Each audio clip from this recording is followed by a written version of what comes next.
Assalamualaikum, salam selamat dan sejahtera, saling mendoakan di antara kita. Jawablah waalaikumsalam.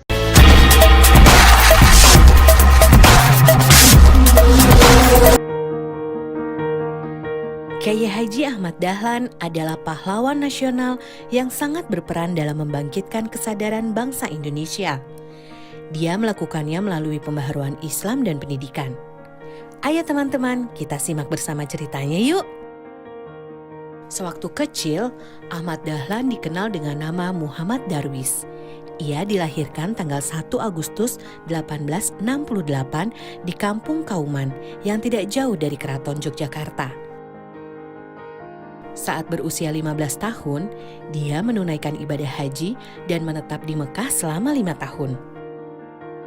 Pada masa itu, Darwis mulai mempelajari pemikiran para ulama pembaharu Islam seperti Syahid Bakri Syatta, Syekh Ahmad Khotib, Muhammad Abduh, Rashid Ridho, dan Al-Afghani.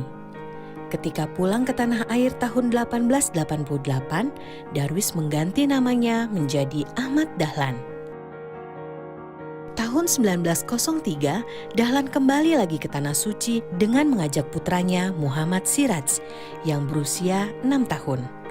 Periode keduanya di Tanah Suci ini semakin menanamkan ide-ide pembaharuan dalam diri Dahlan. Sekembalinya ke Jogja tahun 1906, Dahlan mulai menerapkan ide-ide pembaharuannya. Dahlan memilih menyebarluaskan gagasannya melalui pendidikan. Selain mengajar di Langgar dan kelompok pengajian, Dahlan menjadi guru agama Islam di Sekolah Calon Guru milik Belanda di Yogyakarta dan Sekolah Calon Pamong Praja di Magelang. Dahlan juga masuk Budi Utomo pada tahun 1909 agar agama Islam dapat menjadi pelajaran resmi di sekolah-sekolah Budi Utomo. Pada tahun 1911, akhirnya Dahlan berhasil mendirikan sekolah formal yang dinamakan Madrasah Ibtidaiyah Diniyah Islam. Di sekolah tersebut, dia memadukan pendidikan agama Islam dan pendidikan Barat. Setahun kemudian, tepatnya tanggal 18 November 1912, Ahmad Dahlan mendirikan Muhammadiyah. Sejak saat itu, Muhammadiyah mengembangkan sekolah hingga ke seluruh penjuru Nusantara. Kini jejak warisan Kyai Haji Ahmad Dahlan tersebar di puluhan ribu lembaga pendidikan, mulai dari pendidikan anak usia dini hingga perguruan tinggi.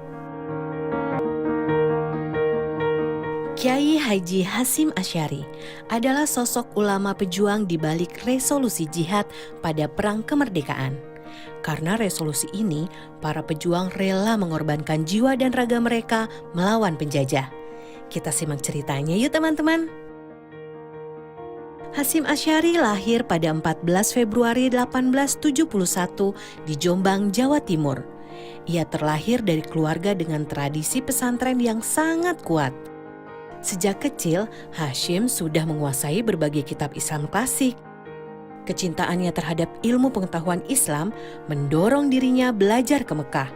Selama 7 tahun ia menimba ilmu di Mekah ke beberapa ulama besar seperti Nawawi Al-Bantani dan Ahmad Khotib Al-Minangkabawi.